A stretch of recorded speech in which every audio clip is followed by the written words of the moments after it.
Když si vezmeme mačismus jako problém současné společnosti v návaznosti na nežádoucí fenomény nebo jevy, o kterých tady byla řeč, jako je případ tady těch feminicidií, tady tyto jevy se zcela přirozeně zobrazují, zachycují i ve tvorbě různých autorů.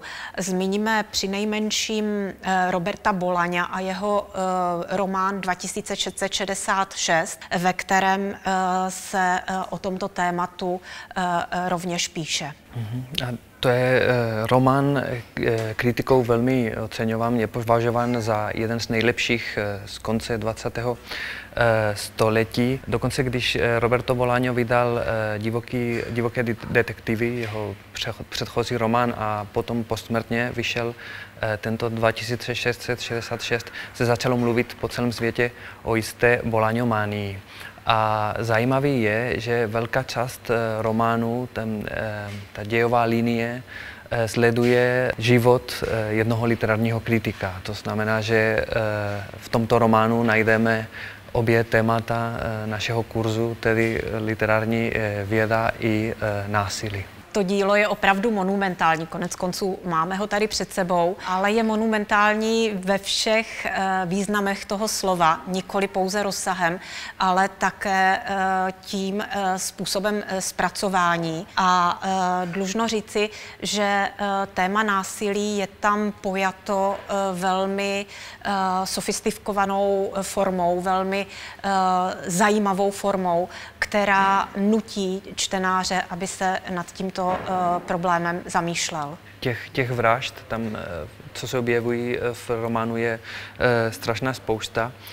Dokonce to, co někdy bije do očí, je, když těch vražd není tolik. Například najdeme na straně 470 ve španělské originální verzi: En julio no hubo ninguna muerta, en agosto tampoco. Což když bychom se podívali do českého překladu, mimochodem výborného překladu Anežky Charvátové, tak si přečteme: v červenci se žádná ženská mrtvola nenašla. V srpnu také ne. A nebo taky někde na straně 646 najdeme: En septiembre casi no hubo asesinatos de mujeres. V českém překladu ta věta by zněla: v září téměř k žádným vraždám žen nedošlo.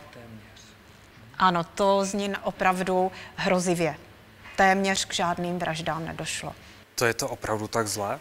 Ano, bohužel opravdu je ta situace zlá, protože například, když sleduji internetové zpravodajství z této oblasti, tak třeba zrovna v Mexiku jsou velkým problémem války gangů a různých drogových kartelů a vystavování zohavených těl na veřejnosti je tam poměrně běžné.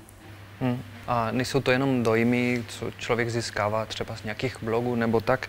Jsou studia, které ukazují, jako třeba Kraus ukazuje, že každý den v Mexiku umírá násilně 6 žen a z toho 95% těch případů nikdy není objasněno, takže zůstávají beztrestně.